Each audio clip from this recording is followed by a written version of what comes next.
vamos a las Escrituras y vamos a entrar al capítulo 10 de este precioso y también misterioso libro de Apocalipsis. Venimos estudiando ya algunos meses este libro y ya entramos hoy al capítulo 10 de Apocalipsis. Nuestro ingeniero de sonido, no sé dónde se encuentra, para ver si le puedes bajar solo un poco, bajar la potencia que tiene el micrófono en este momento. Bien, entonces entramos al capítulo 10 y leeremos por favor del verso 1 al verso 11, todo el capítulo. Bien, la palabra del Señor dice de la siguiente manera: vi descender del cielo a otro ángel fuerte, envuelto en una nube con el arco iris sobre su cabeza, y su rostro era como el sol, y sus pies como columnas de fuego. Tenía en su mano un librito abierto, y puso su pie derecho sobre el mar y el izquierdo sobre la tierra, y clamó a gran voz, como ruge un león. Y cuando hubo clamado, 7 truenos emitieron sus voces. Cuando los 7 truenos hubieron emitido sus voces, yo iba a escribir, pero oí una voz del cielo que me decía: sella las cosas que los 7 truenos han dicho y no las escribas. Y el ángel que vi en pie sobre el mar y sobre la tierra levantó su mano al cielo y juró por el que vive por los siglos de los siglos, que creó el cielo y las cosas que están en él, y la tierra y las cosas que están en ella, y el mar y las cosas que están en él, que el tiempo no sería más, sino que en los días de la voz del 7º ángel, cuando él comience a tocar la trompeta, el misterio de Dios se consumará, como él lo anunció a sus siervos los profetas. La voz que oí del cielo habló una vez más conmigo y dijo: ve y toma el librito que está abierto en la mano del ángel, que está en pie sobre el mar y sobre la tierra. Y fui al ángel diciéndole que me diese el librito, y él me dijo: toma y cómelo, y te amargará el vientre, pero en tu boca será dulce como la miel. Entonces tomé el librito de la mano del ángel y lo comí, y era dulce en mi boca como la miel, pero cuando lo hube comido, amargó mi vientre. Y él me dijo: es necesario que profetices otra vez sobre muchos pueblos, naciones, lenguas y reyes. Amén. Hasta ahí la lectura. Oremos por favor. Amado Espíritu de Dios, gracias por estar esta mañana aquí. Eres tú quien lleva adelante todo este servicio de adoración al único que está sentado en el trono y al Cordero que fue inmolado. Y estamos bajo tu ministerio, Espíritu de Dios, como cada vez que la Escritura es abierta y como cada vez que un culto es ofrecido a Dios. Ayúdanos, como siempre lo haces, a tener un corazón atento y una mente entendida en estas verdades espirituales. Ayúdanos a poder acercarnos y crecer en el conocimiento del Dios que alabamos y adoramos. Ayúdanos, Espíritu de Dios, a poder responder a la palabra del Señor con mansedumbre y humildad. Ayuda a que nuestro corazón sea una buena tierra, donde la palabra del Señor sea sembrada como una semilla y a su tiempo pueda dar fruto, porque así está escrito, que cuando tú envías la palabra, Señor, ella nunca regresa vacía. Espíritu de Dios, sigue edificando esta casa como una casa espiritual y un sacerdocio santo. Sigue transformando nuestra vida a la semejanza de nuestro Señor Jesucristo. Estás aquí, Espíritu Santo, para glorificar al Señor, que es Rey de Reyes y Señor de Señores. Padre, gracias una vez más por los cielos abiertos sobre nosotros. Gracias por la sangre preciosa que fue derramada en la cruz, con la cual estamos rociados esta mañana para disfrutar de tu presencia, la cual es 3 veces santa. Gracias por tus ángeles también enviados por ti para que estén a nuestro alrededor. Señor, una vez más te pido que en tu gracia tomes mi vida y la uses para poder compartir tu mensaje y poder hacerlo bajo la unción, el poder, la autoridad, la sabiduría y el amor que viene de lo alto. Padre, te pido, Señor, que nos hables que podamos oír tu voz, que te reveles a nosotros. Padre, glorifica tu nombre. Te lo pido en Cristo Jesús. Amén. Amén.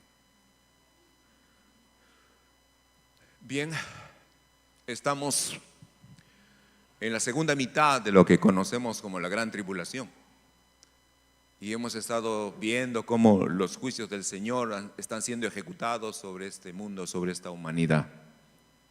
Y hemos notado también que cada juicio es más intenso, más fuerte, con mayor dureza que el anterior. Y es que esto es lo que el Señor viene haciendo. Progresivamente Él está juzgando a la humanidad por la manera como este hombre sobre la tierra ha decidido vivir en relación a Dios, es decir, en su soberbia, en su orgullo, rechazando a Dios. Y Dios está juzgando al mundo, pero no solo lo está juzgando, también en medio de su juicio, Dios está mostrando también su gracia y su misericordia. De tal manera que los 144,000 sellados siguen predicando el evangelio del reino. La gracia del Señor sigue siendo dada, la misericordia del Señor sigue siendo mostrada. Pero los juicios son necesarios porque estos juicios preparan el camino para el regreso del Señor Jesucristo. Estos juicios preparan el camino para que finalmente el reino de Dios sea establecido sobre la tierra. Es necesario que el hombre sea juzgado, que el mundo sea juzgado. Pero al ver al lado la misericordia y la gracia de Dios, entendemos que el libro de Apocalipsis revela a Jesucristo, pero también revela el carácter de Dios. Y esto es lo que observamos aquí. Y lo que nos asombra es que a pesar de los tremendos juicios que Dios está derramando y a pesar de la gracia y la misericordia que Dios está mostrando, sin embargo, el hombre no quiere arrepentirse. Eso fue lo que leímos el domingo pasado, en los dos últimos versículos. Por favor, acompáñenme a leerlos nuevamente. Los versos 20 y 21 del capítulo 9. Dice la Escritura: y los otros hombres que no fueron muertos con estas plagas, ni aún así se arrepintieron de las obras de sus manos, ni dejaron de adorar a los demonios y a las imágenes de oro, de plata, de bronce, de piedra y de madera, las cuales no pueden ver, ni oír, ni andar, y no se arrepintieron. Esta es la segunda vez que enfatiza la dureza de corazón. Y no se arrepintieron de sus homicidios, ni de sus hechicerías, ni de su fornicación, ni de sus hurtos. Así que esa es la condición del hombre. Es increíble, es asombroso hasta dónde puede llegar la dureza del corazón del hombre. Que a pesar de lo que Dios está mostrando en su ira y en su castigo justo, y a pesar de que Dios también simultáneamente está mostrando su misericordia y su gracia, el hombre no está dispuesto a arrepentirse, no está dispuesto a reconocer su pecado, no está dispuesto a deponer su rebelión, no está dispuesto a volver a Dios. Busca cualquier medio de escape, busca cualquier forma de explicar la situación, crea en sí mismo una esperanza absurda y tonta. Todo será escogido por el hombre menos regresar a Dios, menos arrepentirse de su pecado. Y esto ha sido la marca del hombre por siempre y la expresión de la naturaleza caída del hombre. Todos nosotros hemos tenido esto en el corazón, y si hoy estamos en Cristo es gracias al poder de Dios, porque si no, usted y yo estaríamos igual. Todos nosotros hemos tenido nuestra forma de expresar nuestra dureza y resistencia al mensaje del Evangelio, y si no fuera por el Señor, no hubiéramos cedido a su llamado a la salvación, no hubiéramos cedido a su amor y a su misericordia.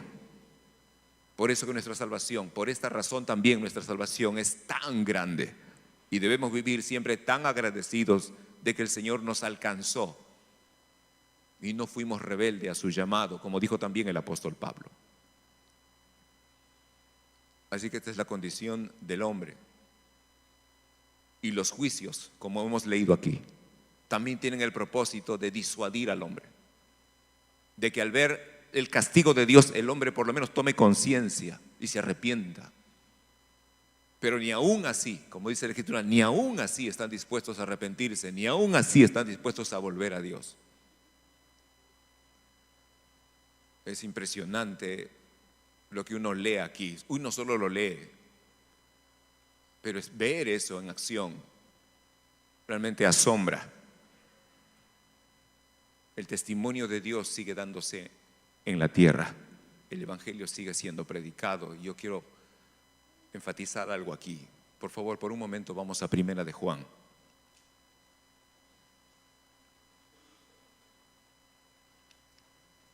Capítulo 5 de Primera de Juan. Verso 8. Verso 8 al 12. Verso 9. Verso 9, perdón, al 12. Dice la Escritura: si recibimos el testimonio de Dios, ponga atención a eso, testimonio de Dios, si recibimos el testimonio de los hombres, mayor es el testimonio de Dios, porque este es el testimonio con que Dios ha testificado acerca de su Hijo. El que cree en el Hijo de Dios tiene el testimonio en sí mismo. El que no cree a Dios le ha hecho mentiroso, porque no ha creído en el testimonio que Dios ha dado acerca de su Hijo. Y este es el testimonio que Dios nos ha dado: vida eterna. Y esta vida está en su Hijo. El que tiene al Hijo tiene la vida. El que no tiene al Hijo de Dios no tiene la vida. Es contundente estos versos, contundente. El testimonio de Dios al hombre es la presencia y la obra de su Hijo Jesucristo en la tierra. Ese es el testimonio de Dios. Así es que quien tiene el testimonio de Dios, o quien tiene al Hijo de Dios, tiene el testimonio de Dios en sí mismo. Y quien tiene al Hijo de Dios, entonces tiene la vida eterna. Quien no tiene al Hijo de Dios no tiene la vida eterna. No dice el que tiene una religión, no dice el que tiene mucho conocimiento de la Escritura, dice el que tiene al Hijo de Dios. Lo más grandioso de la salvación no es el perdón de nuestros pecados, no es el ser justificados, no es ni siquiera la vida eterna. Lo más hermoso de la salvación es que por medio de la salvación nosotros tenemos al Hijo de Dios y podemos disfrutar de Jesucristo como nuestro Señor y Salvador, y podemos conocerle, y podemos relacionarnos con Él, y podemos amarle con todo nuestro corazón. Eso es lo precioso y lo grandioso de la salvación: tener al Hijo de Dios. Y ese es el testimonio que está siendo predicado en la gran tribulación. Y este es el testimonio que el hombre sigue rechazando una y otra vez. Bueno, vamos por favor entonces a Apocalipsis 10.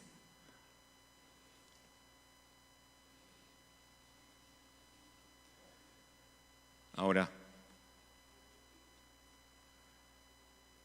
los versos que leímos hace un momento, el 20 y 21 del capítulo 9, corresponden a la sexta trompeta, el segundo ay. Cuando entramos al capítulo 10, uno espera encontrar al séptimo ángel tocando la séptima trompeta, pero no es lo que encontramos. Así que lo que encontramos es un paréntesis. Algo tiene que ser revelado a Juan. De hecho, es el segundo paréntesis, porque el primer paréntesis lo estudiamos nosotros entre el sexto sello y el séptimo sello. Ahí el Señor también hizo otro paréntesis, o hizo el primer paréntesis, y en ese paréntesis el Señor le mostró a Juan dos cosas. Le mostró los 144,000 sellados y le mostró la gran multitud en el cielo.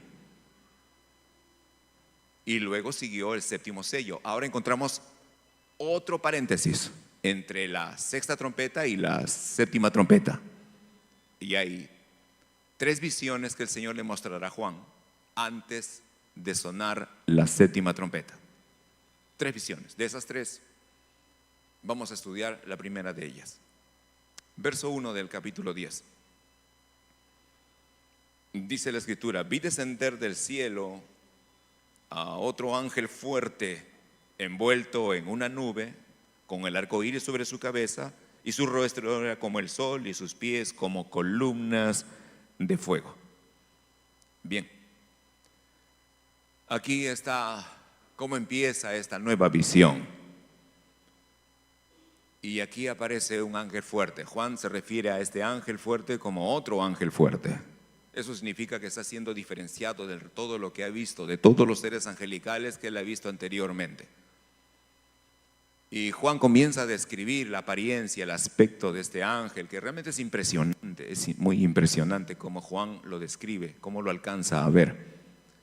Y lo que describe del ángel es primero la apariencia de fortaleza, un ángel sumamente poderoso. La palabra griega que es usada describe a alguien que es completamente o muy robusto, robustísimo, alguien con una imagen imponente, la imagen de un guerrero. Es impresionante este ser, es un coloso en el reino de los ángeles, un ser inmenso, poderoso y fuerte, es descrito por Juan. Y este ser angelical tiene algunas características. Juan lo ve y lo describe de la manera: él está envuelto en una nube, y la nube forma parte siempre de las manifestaciones de la gloria del Señor. Recuerde que en nuestro rapto también como iglesia, Cristo vendrá también en las nubes. Nosotros vendremos cuando Cristo regrese por segunda vez entre las nubes. Cuando el Señor ascendió, después de resucitar, dice que se fue también entre las nubes. La nube siempre forma parte de la manifestación del poder y la gloria de Dios. Así que este ángel está envuelto en una nube. Significa que él está vestido como de una nube. La nube se ha convertido en una vestimenta para este ser angelical. Ahora también dice que sobre él nota el arco iris. Y esto vuelve a mostrarse el arco iris, mostrando o recordando el pacto que Dios hizo con Noé, aquel pacto en el cual significa dos cosas. Ese pacto fue hecho después de que el juicio fue derramado sobre la tierra, y la promesa del Señor de nunca más destruir la tierra con agua. Entonces apareció el arco iris, mostrando el juicio y la misericordia del Señor. Otra vez, juicio y misericordia del Señor, representados en ese arco iris, en ese imponente ser angelical. Pero también Juan observa en ese ser que su rostro resplandece como el sol. Hay un resplandor, y esto nos tiene que hacer recordar lo que leímos en Apocalipsis 1:15, cuando el Señor Jesucristo también se manifestó a Juan. Dice que su rostro resplandecía como el sol. Ahora, estas características han hecho creer a muchos que este ser angelical, este ser que está escribiendo Juan, es el Señor Jesucristo, debido a ciertas características. Pero sin embargo no lo es. Y aunque su resplandor, su rostro sea resplandeciente como el sol, estoy seguro que no se compara al resplandor del rostro del Señor. No lo es, no es el Señor Jesucristo. Y le daré por lo menos dos razones para afirmar esto. Pero déjeme terminar. Dice que sus pies eran como columnas de fuego, así que ya podemos hacernos una imagen de ese ser imponente. Y esto nos hace pensar otra vez, ¿qué cosas, qué seres no, o qué tipo de ángeles no habrá allá en los cielos? ¿Qué seres tan imponentes e impresionantes? Ya quedamos asombrados con los 4 seres vivientes y con los que hemos conocido en el Antiguo Testamento. Hoy aparece un ser nuevo, alguien distinto, era otro, era distinto a todos los que Juan había visto. Y no tenemos la menor idea de lo que hay allá en el cielo. Seres creados por Dios, impresionantes, que están al servicio de aquel que está sentado en el trono. Ahora, no es el Señor Jesucristo, aunque este personaje, este ángel se ve imponente, por dos razones. Primero, porque se refiere a este ser como otro. Eso significa que Él es uno entre algunos, similar a otros. Él es otro. Jesucristo no es ningún otro, Él es único. Así es que esa es la primera razón.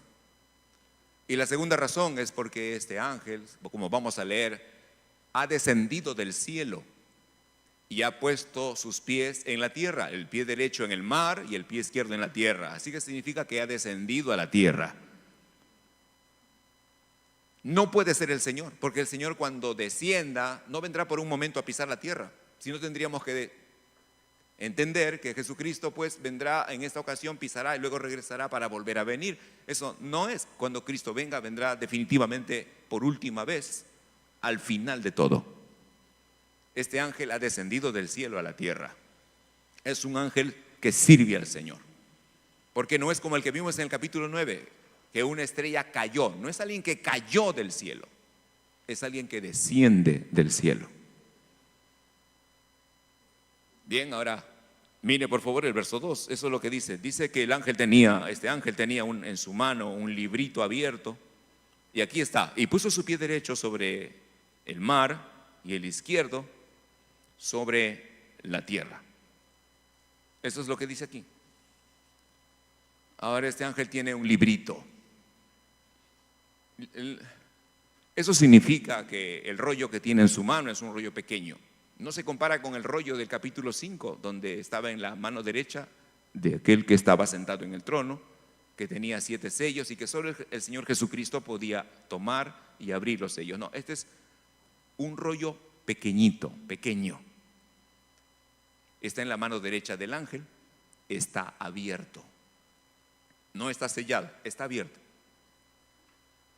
Y desciende el ángel con este libro pequeño en su mano y posa su pie derecho sobre el mar y su pie izquierdo sobre la tierra, lo cual abarca toda la creación en la tierra, lo cual significa que lo que porta y el mensaje que porta el ángel es un mensaje para toda la creación. Debe ser dicha toda la creación, y es así como finalmente termina el verso 11. Ahora mire por favor el verso 3. Y clamó a gran voz como ruge un león, y cuando hubo clamado, 7 truenos emitieron sus voces. 7 truenos emitieron sus voces. Un verso más.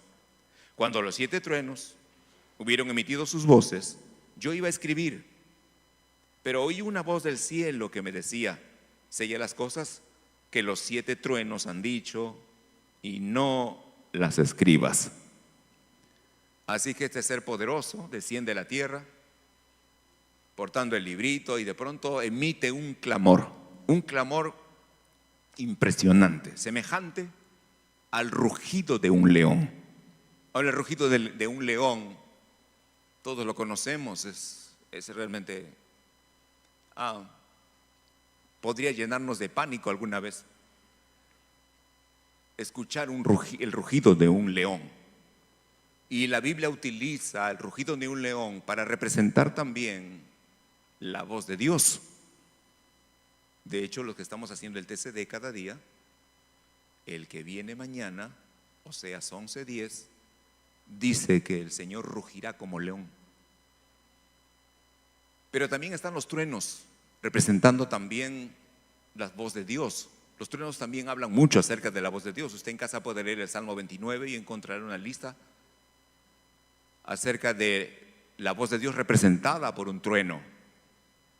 De hecho, Juan 12 nos cuenta que en una ocasión Jesús estaba con sus discípulos y el Señor elevó una oración a su Padre y le dijo: Padre, glorifica tu nombre. Entonces una voz fue escuchada del cielo que dijo: lo he glorificado y lo glorificaré. Los que estaban alrededor escucharon la voz, pero dijeron: ¿qué es esto? Y muchos pensaron que era un trueno. Así que este ser angelical emite un clamor como el rugido de un león. Es un grito potente y alto. Y detrás de ello 7 truenos con 7 voces comienzan a hacer declaraciones. Comienzan a declarar y a decir cosas. Ahora son cosas que Juan está escuchando y entendiendo. Él entiende exactamente lo que las 7 voces de los truenos están diciendo. Y me parece que Juan, al escuchar las voces y los dichos de estas voces de truenos, lo que él quiere es inmediatamente escribir. Él dice ahí: yo me dispuse a escribir, estaba listo para escribir. Y de pronto oí una voz del cielo, la voz de Dios, y le da una orden y le dice: no escribas.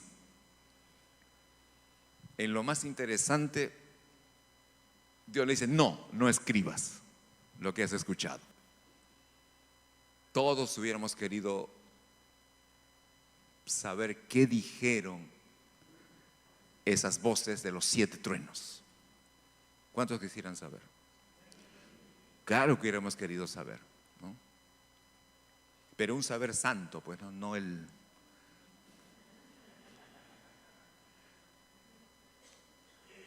Y Dios le prohíbe a Juan, no lo escribas. Ahora esta experiencia donde Dios prohíbe escribir, prohíbe revelar, es una experiencia que ya ha ocurrido antes. Le ocurrió al profeta Daniel. Si usted lee el capítulo 12 de Daniel, encontrará que el Señor le ha mostrado una visión y Daniel le dice, Señor, no entiendo mucho lo que me quieres decir. Y el Señor le dice, bien, no tienes que entender. De hecho, sella las palabras porque no es para tu tiempo, es para los tiempos finales. Así que sella las palabras ahí y no te voy a revelar más. Y también le dice a Juan, ¿se acuerdan a Pablo, que subió al tercer cielo y vio cosas? ¿Cuántos se acuerdan de eso? Él vio cosas y él dice, me fueron reveladas cosas que no se me está permitido decir. Y uno pues se queda ahí con las ganas, ¿no?, de querer saber. Así que Dios lo que le está diciendo a Juan es, Juan, esto quedará en secreto, quedará en tu secreto, quedará solo para ti. No lo escribas, no será revelado. Y esto nos muestra la soberanía del Señor. Dios tiene cosas que Él revela y tiene cosas que Él lo guarda para sí. Él no lo quiere dar a conocer. ¿Alguien tiene problemas con eso? Y es en las cosas que no están reveladas donde nosotros ejercemos fe, confiamos en Dios. Dios no está obligado a revelarnos todo, no está obligado a explicarnos todo para creer y seguirle. Nosotros no vivimos por explicaciones, vivimos por fe. Y eso es confiar en el Señor. De hecho, debe haberlo escuchado antes, Job pasó una terrible experiencia y nunca tuvo una explicación. Nadie le explicó a Job por qué le pasó lo que le pasó. ¿Por qué perdió sus bienes? ¿Por qué perdió a sus hijos? ¿Y por qué perdió su salud? Nunca Dios le explicó para darle paz. Simplemente Job confió en Dios. Bien. Bien, ahora busque por favor Deuteronomio 29, quiero leer con usted esta porción de la Escritura. Deuteronomio, capítulo 29, por favor.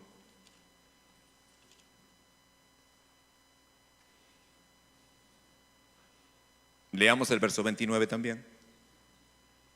Deuteronomio 29, 29.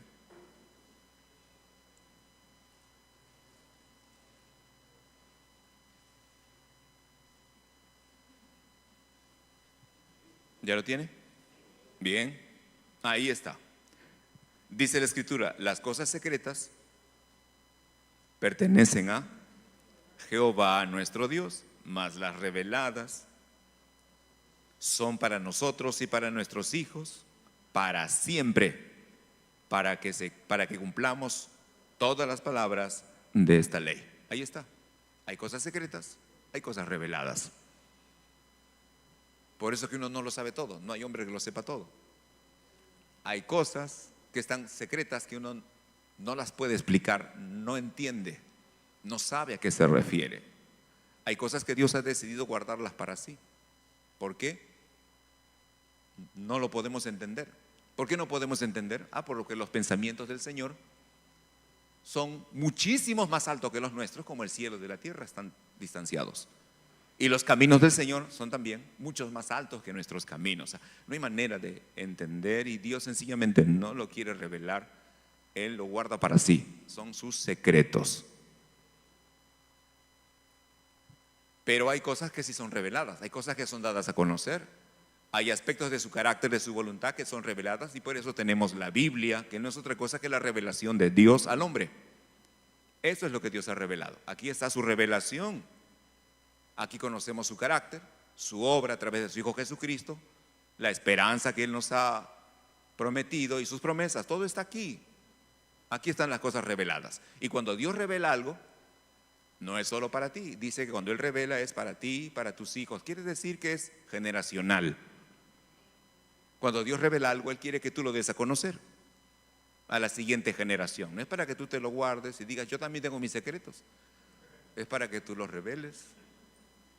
Si Dios te ha revelado algo de su palabra, de su carácter, entonces dalo a conocer y revela las cosas de Dios, da a conocer al Señor.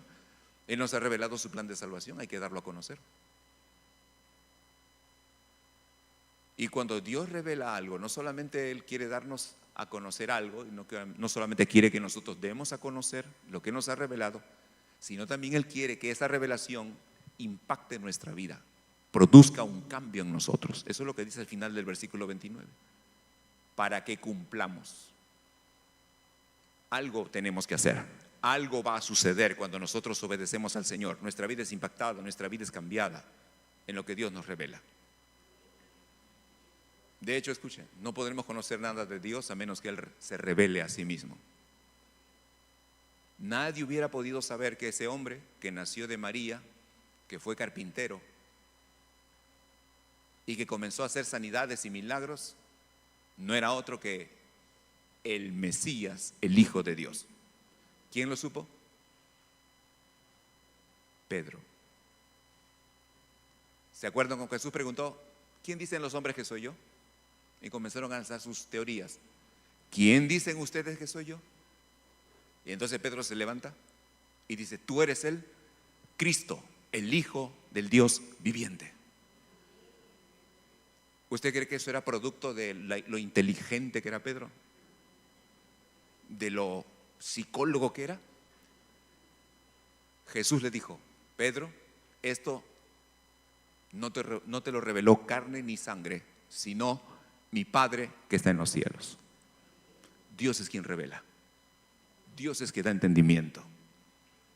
Dios no es su mente. No es que usted es muy inteligente. No es que usted sacó puro 20. No, es Dios revelando su palabra y lo que Él quiere dar a conocer. Así que con esto regresemos por favor a Apocalipsis, nuestro texto inicial.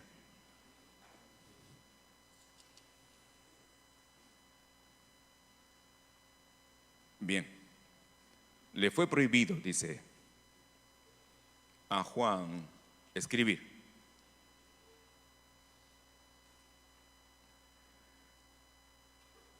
Leamos por favor el verso 5. Y el ángel que vi en pie sobre el mar y sobre la tierra, levantó su mano al cielo y juró por el que vive por los siglos de los siglos, que creó el cielo y las cosas que están en él, y la tierra y las cosas que están en ella, y el mar y las cosas que están en él, que el tiempo no sería más. Hasta ahí la lectura. Así que este ser poderoso angelical que está parado en la tierra y el mar levanta su mano izquierda, porque en la mano derecha tiene el librito. Levanta la mano izquierda y este ser hace un juramento. Y él jura, ¿por quién? Por Dios. Pero Juan lo describe así: jura por aquel que vive por los siglos de los siglos. ¿Eso qué significa? Eternidad. Jura por aquel, el único ser que es eterno por sí mismo.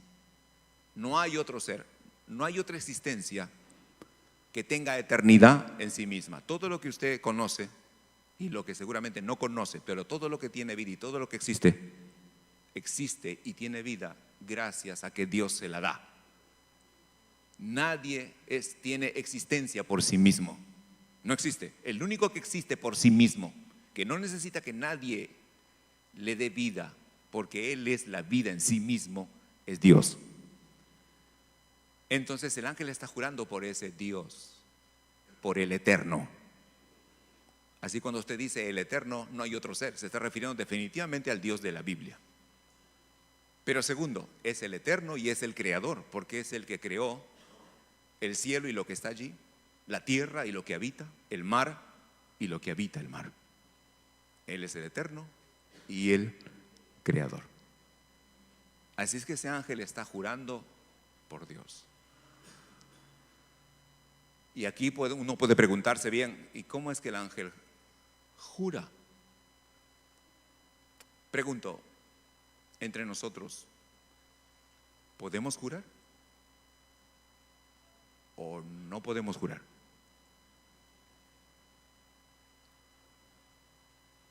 Sí, entiendo perfectamente que ahí debe haber muchos no podemos jurar. A ver, vamos un rato. Mateo 5.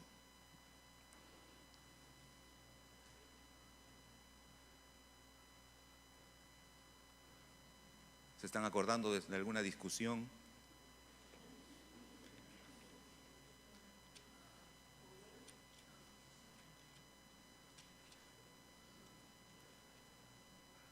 Es una costumbre de algunos que han adquirido ante una afirmación. El otro dice, a ver, jura. A ver, jura. Es bastante común. Y claro, otros utilizan el jura para cada cosa, ¿no? Vamos a ver, Mateo 5, versículo 33 al 37.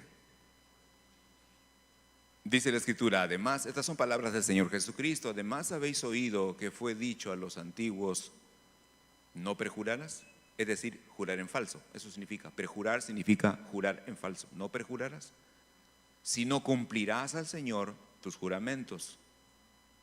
Mas yo os digo, no juréis en ninguna manera, ni por el cielo, porque es el trono de Dios, ni por la tierra, porque es el estrado de sus pies, ni por Jerusalén, porque es la ciudad del gran rey, ni por tu cabeza jurarás, porque no puedes hacer blanco o negro uno solo de tus cabellos.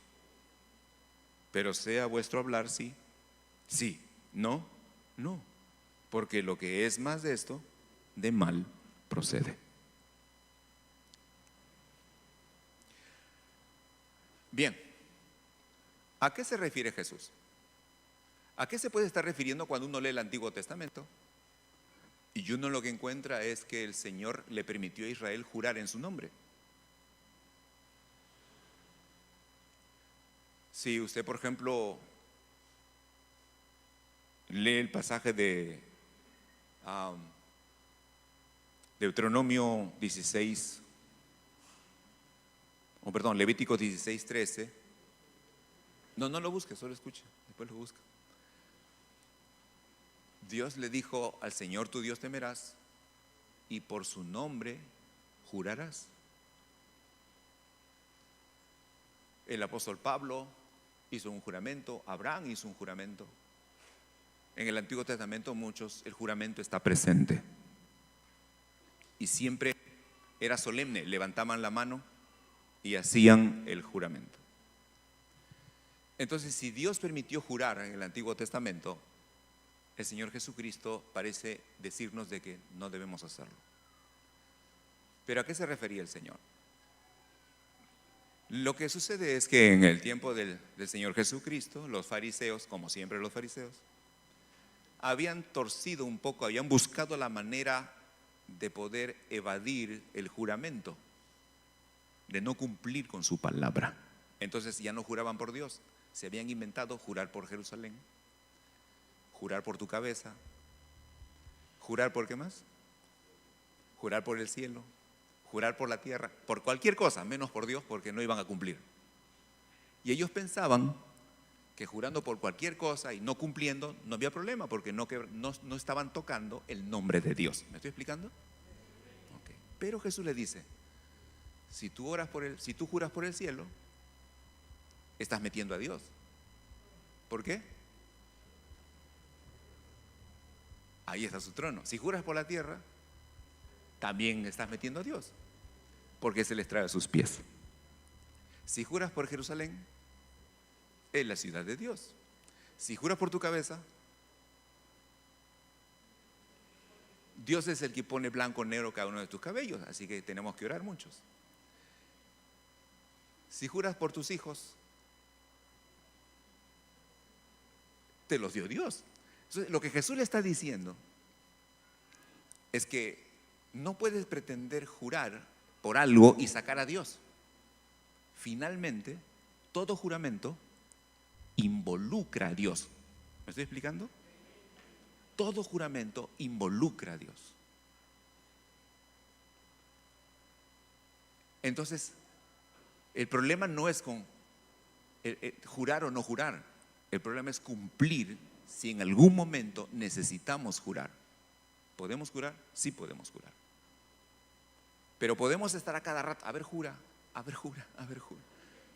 Porque ella casi está, no, un amigo, a ver, jura. No podemos estar jugando de esa manera con el nombre de Dios. Por eso es que termina el verso 37 diciendo, ¿cómo termina?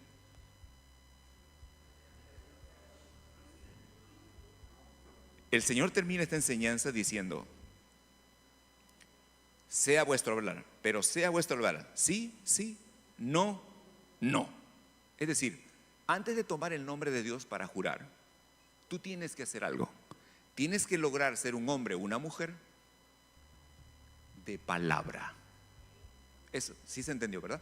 Eso está enseñando el Señor. Está permitido jurar, pero no puedes estar tomando el nombre de Dios continuamente. Construye tú tu carácter, tu testimonio, tu reputación, tu fama, de tal manera que los hombres, cuando tú digas sí, sepan que es un sí. Cuando tú digas no, sepan los hombres y no duden de que tu no es no. Eso está diciendo. Dios está pidiéndonos honestidad. Dios nos está pidiendo cumplimiento en nuestra palabra. Nuestra palabra habla mucho de nosotros. Cuando nosotros damos nuestra palabra, debería ser algo completamente fuera de nuestro alcance que no cumplamos lo que hemos dicho. Esto nos enseña que no debemos hablar con ligereza. No podemos prometer tan rápidamente. Eso significa que tenemos que tener mucho cuidado con las cosas que decimos a los demás, que nos comprometemos a hacer. Yo entiendo que puede haber circunstancias que no le permitan. Usted a lo mejor quedó en llegar a un lugar a una hora y yendo con su vehículo, tiene un choque, viene la policía y entiendo que no podrá llegar. Habrá circunstancias que no permitirán cumplir, pero eso debe a usted dolerle mucho, porque nosotros debemos generar tal confianza en nuestra palabra que todo el mundo sepa que si nosotros, usted y yo, decimos a alguien sí, es porque sí. Y si le decimos a alguien no, realmente es un no. No es sí pero no. Es sí o es no. Hombres y mujeres de palabra, creíbles, de confianza, fiables. Eso es lo que está pidiendo el Señor. Y solo cuando algún tipo de situación lo exija y sea sumamente necesario, inevitable, entonces tomaremos el juramento. ¿Sí me expliqué? ¿No? Esa es la manera. Eso es lo que el Señor está transmitiendo. Y juremos por lo que juremos. Recuerde que en lo que juremos, ahí está Dios. Quien jura falsamente en el nombre de Dios se coloca bajo maldición. ¿Por qué? Porque está profanando el nombre de Dios. De ahí el temor de usar el juramento con tanta facilidad. Bien, con eso explicado, volvamos al ángel. Así que encontramos al ángel aquí levantando su mano al cielo y emitiendo un juramento. ¿Qué es lo que juró? Juró por el Eterno, juró por el Creador. Y está ahí al final del verso 6, juró que el tiempo no sería más. Verso 7, sino que en los días de la voz del séptimo ángel, cuando él comience a tocar la trompeta, el misterio de Dios se consumará, como él lo anunció a sus siervos, los profetas. Hasta ahí. ¿Qué es lo que juró el ángel? Que el tiempo no sería más. ¿Qué es lo que significa eso? Ahí está en el verso 7. Está diciendo que el momento que el ángel, el séptimo ángel, toque la séptima trompeta, salga el tercer ay, lo que dure será el último resto de tiempo que quedará. No habrá más demora, no habrá más prórroga, no habrá más tiempo. El tiempo del fin habrá llegado.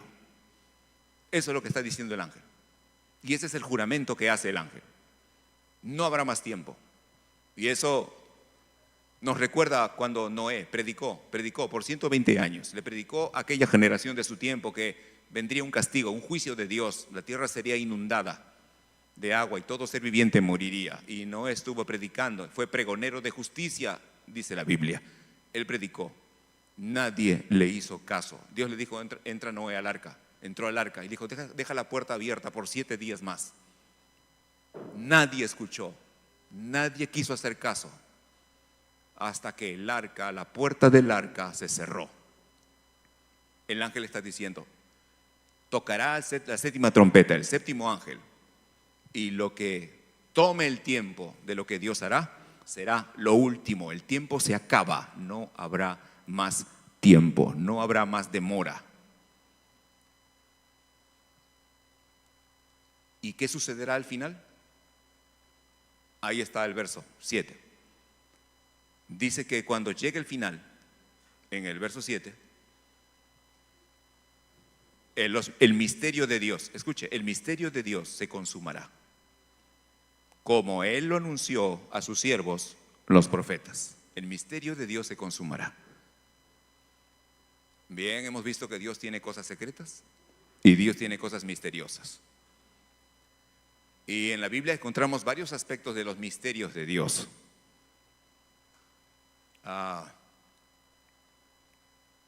Por ejemplo, el Evangelio fue un misterio por mucho tiempo. No se entendía. Era un misterio. Y el reino de Dios es otro misterio. Jesucristo dice, a ustedes les digo por palabra, a ustedes les voy a revelar el misterio del reino. De hecho, la relación de Cristo con su iglesia es otro misterio. Dios tiene misterios, algunos han sido revelados, pero el misterio acerca de su plan redentor, que nació antes de la fundación del mundo, que fue revelado en Génesis 3:15, el misterio de cómo Dios fue llevando todo de su mano, conforme a su propósito, para la consumación de todas las cosas. ¿Cuál es la consumación de todas las cosas? El regreso de Cristo a la tierra y el reino de Dios estableciéndose en la tierra. Ahí se consumará todo.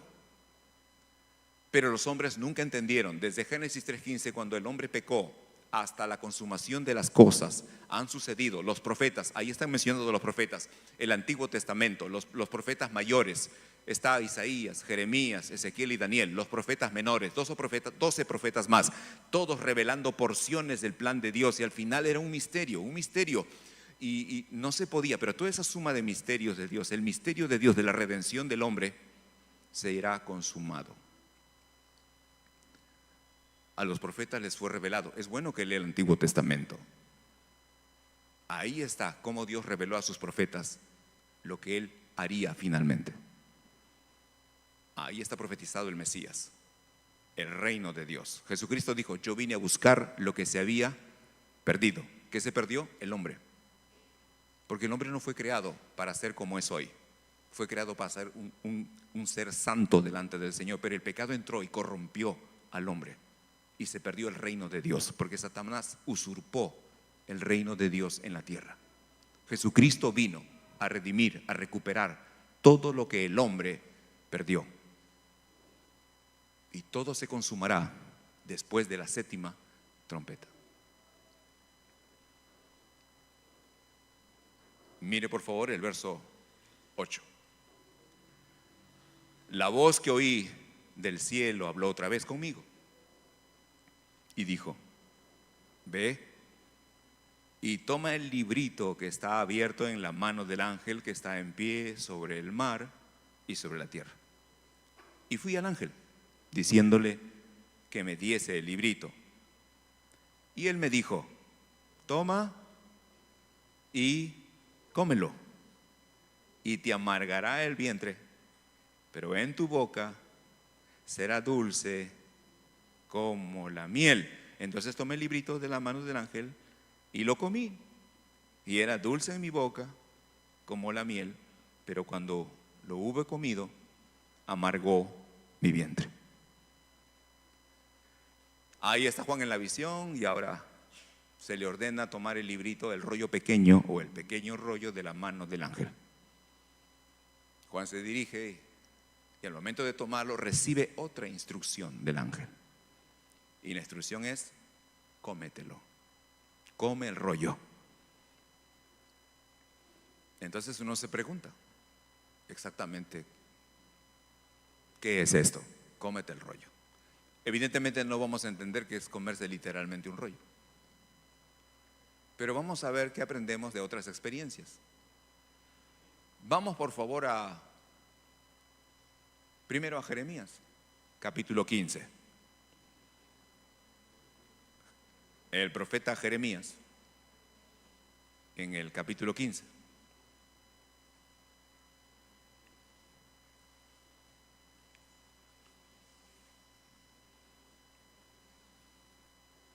El verso 16.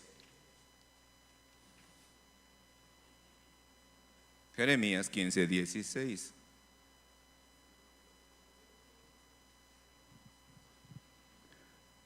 ¿Ya la tiene? Dice la escritura: fueron halladas tus palabras, se refiere a la palabra de Dios, y dice Jeremías: y yo las comí, y tu palabra me fue por gozo y por alegría de mi corazón, porque tu nombre se invocó sobre mí, oh Jehová, Dios de los ejércitos.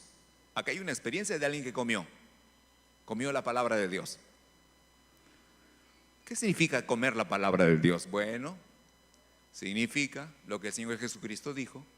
Él dijo: no solo de pan vive el hombre, sino de toda palabra que sale de la boca de Dios. Y eso lo dijo cuando Israel estuvo comiendo maná 40 años. Dios hizo esto para que sepas que no solo de pan vive el hombre, sino de toda palabra que sale de la boca de Dios. Así que lo que eso significa es que la palabra de Dios es alimento para nosotros.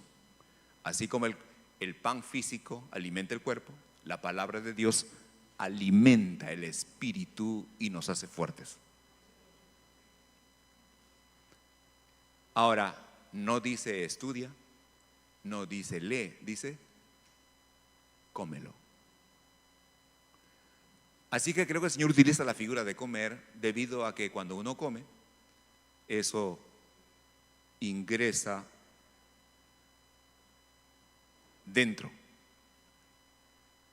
a nuestro ser, forma parte de nosotros. Y creo que está bien ilustrado porque generalmente los hombres toman la palabra de Dios y no entra. Me gusta porque Jeremías dice que se alegró su corazón. Quiere decir que la palabra de Dios, cuando es recibida adentro, produce una reacción de adentro. Cuando la palabra de Dios es recibida solo en la cabeza, no hay reacción. Uno dice: bien, interesante, me gustó, me estuvo bien, yo lo pude haber dicho mejor. Interesante, interesante, ya aprendí algo más. No hay ninguna reacción interna a la palabra de Dios. Pero cuando la palabra de Dios realmente es comida, entonces internamente hay una respuesta, hay una reacción a lo que acabamos de comer. Eso es lo que está diciendo. Y Jeremías dice: cuando yo me comí tus palabras, oh, mi corazón se alegró. Eso es comer. Si usted no logra, no experimenta una respuesta del corazón y solamente se queda aquí, Bien, usted sabrá algo más. Escuche, su vida no cambiará. Es como si usted se alimentara físicamente, mastica, mastica, mastica y no lo pasa. ¿Qué pasará con su salud? No lo pasa y lo regresa. ¿Qué pasará? Su cuerpo se debilitará y se enfermará, porque el alimento solo sirve no cuando lo mastica, sino cuando lo ingiere. Cuando entra a su cuerpo, es ahí donde recién todo se procesa y su cuerpo le saca provecho a lo que ha comido. Bien, si usted toma la palabra de Dios y la lee, la escucha como en este momento, solo le llama la atención y usted sale y con los quehaceres se le olvida, no tendrá ningún efecto en su vida espiritual, ningún efecto provechoso. Pero si usted realmente la asimila, entra a su espíritu y su espíritu responde a la palabra de Dios, puede ser con gozo, como Jeremías, puede ser con un quebranto de asombro y de admiración por lo que acaba de comer. Reacciona su interior con una adoración al Señor. Es realmente que usted está comiendo la palabra de Dios. A eso se refiere. Veamos otro caso. El profeta Ezequiel tuvo una experiencia similar también. Vamos a Ezequiel capítulo 2.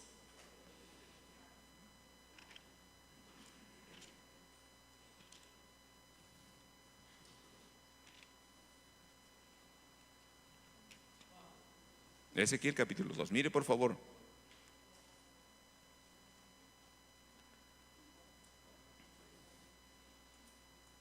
Primero del verso 8 al 10.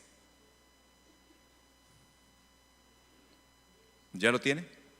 Dice la escritura: mas tú, hijo de hombre, se refiere a Ezequiel, oye lo que yo te hablo, no seas rebelde como la casa rebelde, abre tu boca y come lo que yo te doy. Eso acordar a los niñitos, ¿no? Que no quieren abrir la boca porque no les gusta. Entonces Dios les dice: no seas rebelde. Algunas mamás ya resaltaron este versículo. No seas rebelde, le dice el Señor, no seas como la casa rebelde. Abre tu boca y come lo que yo te doy. Verso 9. Y miré, he aquí una mano extendida hacia mí, y en ella había un rollo de libro. Y lo extendió delante de mí, y estaba escrito por delante y por detrás, y había escritas en él endechas y lamentaciones y ayes. Me dijo: hijo de hombre, come lo que hayas, come este rollo y ve y habla a la casa de Israel. Y abrí mi boca y me hizo comer aquel rollo y me dijo: hijo de hombre, alimenta tu vientre y llena tus entrañas de este rollo que yo te doy. Y lo comí y fue en mi boca dulce como la miel. Es hermoso el Señor. Es una experiencia maravillosa. Esto es comer la palabra de Dios. Esto significa comer la palabra de Dios. Abre tu boca, no seas rebelde. No digas: esta prédica no me gustó. Dice: come lo que yo te doy. No seas rebelde, no rechaces. A veces el Señor, ¿a cuántos aquí el Señor les habla alguna vez en forma directa, personal? Como que alguien me hubiera contado el secreto.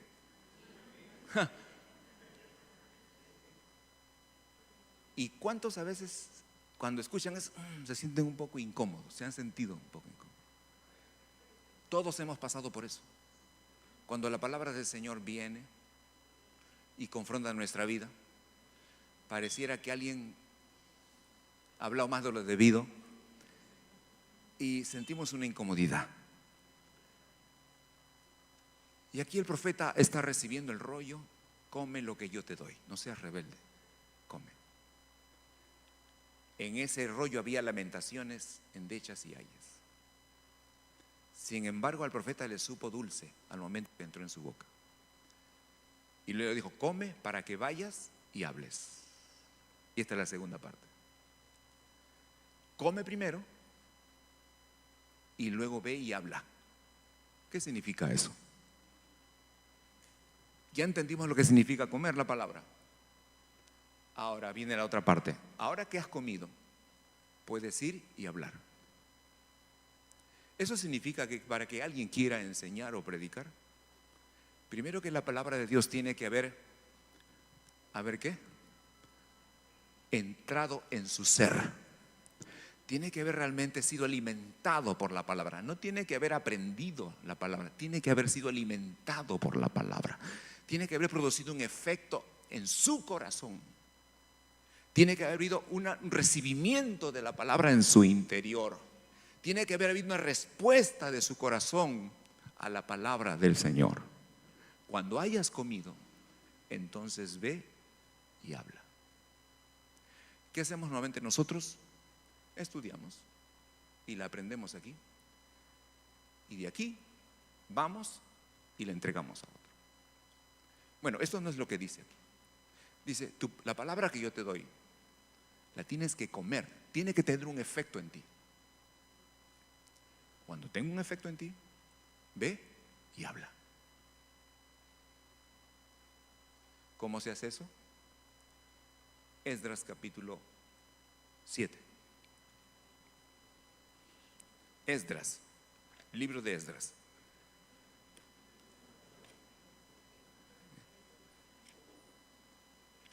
Esdras. ¿Quién es Esdras?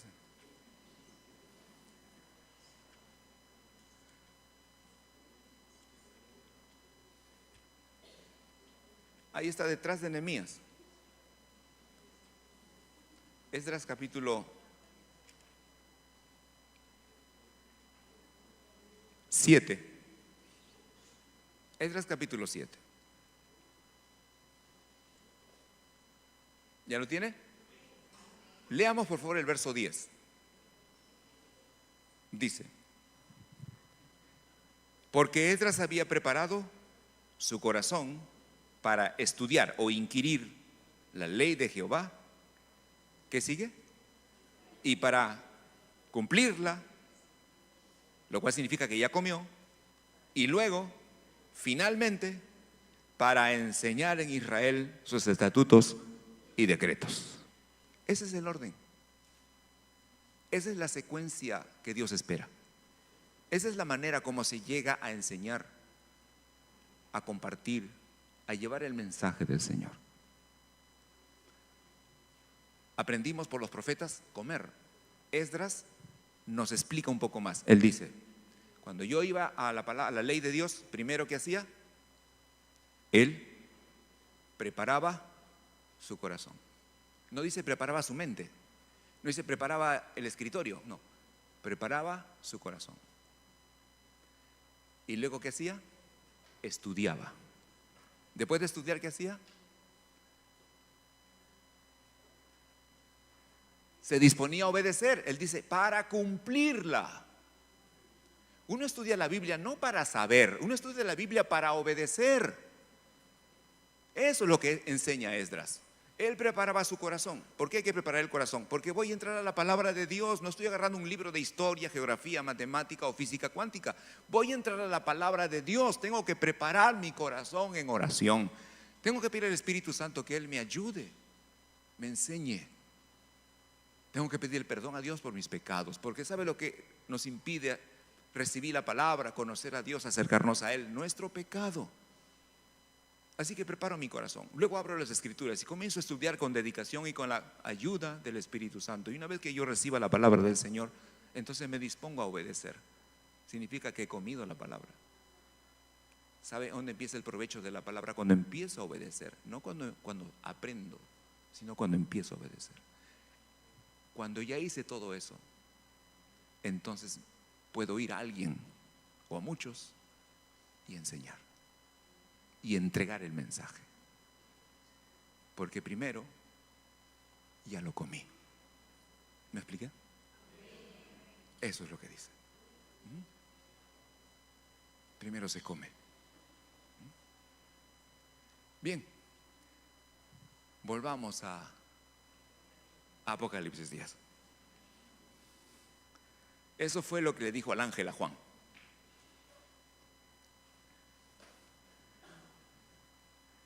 Dice, verso 10: entonces tomé el librito de la mano del ángel y lo comí. Y era dulce a mi boca, como la miel. Pero cuando lo hube comido, amargó mi vientre. Amargó mi vientre. ¿Sabe dulce? Porque la palabra de Dios es hermosa, asombrosa. Pero a veces, una vez que entra, una vez que escudriña nuestro interior, una vez que llega a lo profundo de nuestro ser, una vez que entendemos el otro aspecto de la palabra del Señor, la parte dura, la parte difícil, como que ya no sabe bien.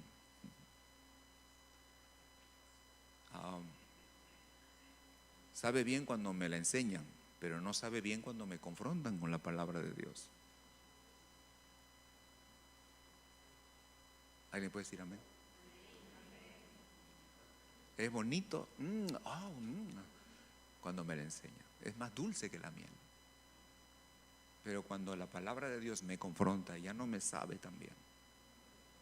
Ya me amarga un poquito. Ahora, creo que lo que sintió Juan cuando comió el rollo, el pequeño rollo, fue similar a lo que sintió la mamá de Samuel cuando oraba por su hijo, cuando era aún todavía no, era una mujer estéril. Y dice que la mamá de Samuel, Ana, lloró amargamente. Y es que creo que lo que este libro, este librito contiene o va a contener, es lo que resta, son los detalles de la consumación del plan redentor de Dios. Son los detalles específicos de lo que va a suceder sobre la humanidad, sobre el hombre. Se alegra el corazón porque significa que el reino de Dios va a ser establecido y que la maldad va a ser sacada por completo del hombre, de este mundo. Pero tiene una dosis de tristeza, dolor y amargura por ver la actitud del ser humano y ver la condición en la que finalmente terminarán por resistir a Dios. Hay una alegría y hay un dolor. Hay una alegría por usted que cuando llegue este día llegará a la salvación, pero habrá un dolor si alguno de sus seres queridos no termina con usted en el cielo, sino termina en el infierno. ¿Sí me estoy explicando? Y eso es lo que creo que Juan está experimentando al comer el rollo. Lo que sucederá tiene un componente de gozo y de alegría, de dulzura. Cristo viene, lo veremos cara a cara, estaremos con Él.